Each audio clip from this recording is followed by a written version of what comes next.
Davom etamiz. Toshkent shahrida xavfsiz muhitni barpo etish hamda jamoat xavfsizligini ta'minlashga qaratilgan namunaviy amaliyotni joriy qilish bo'yicha bir qator ustuvor vazifalar belgilangan. Uning ijrosi doirasida Bojxona qo'mitasi tomonidan Sergeli tumanida amaliy chora-tadbirlar davom ettirilmoqda.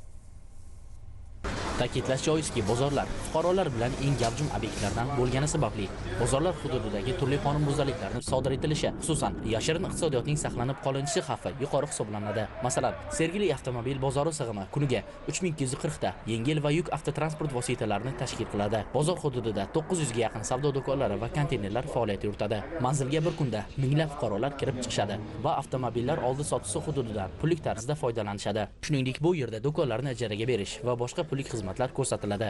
Qisqa muddatda olib borilgan tahlillar bozor faoliyatini raqamlashtirish va bunda sun'iy intellekt elementlarini qo'llagan holda tushumlarni bir necha barobarga oshirish, shu bilan bir qatorda bozor hududida sodir etilishi mumkin bo'lgan huquqbuzarliklarni kamaytirish mumkinligini ko'rsatmoqda. Shu maqsadda bozorda ichki ishlar, soliq, bojxona, MIB va boshqa davlat idoralari vakillarini bir yerga jamlagan holda situatsion markaz tashkil etish masalasi ko'rib chiqildi va uning dastlabki loyihasi taqdimoti amalga oshirildi. Loyihaga ko'ra, bozor hududiga kirib chiqadigan har bir fuqaro va avtomobil yuzasidan nazoratni avtomatlashtirish, davlat raqamsiz kirib kelayotgan avtomobillar uchun alohida yo'lak tashkil qilish, bozor hududida video kuzatuv tizimlarini takomillashtirish va yong'in xavfsizligi tugmalarini tashkil qilish, import qilinayotgan avtomobil ehtiyot qismlari bo'yicha qo'shimcha qiymat solig'i zanjirini yanada takomillashtirish orqali bu turdagi tovarlar savdosida yashirin iqtisodiyot ulushini keskin qisqartirish nazarda tutilmoqda.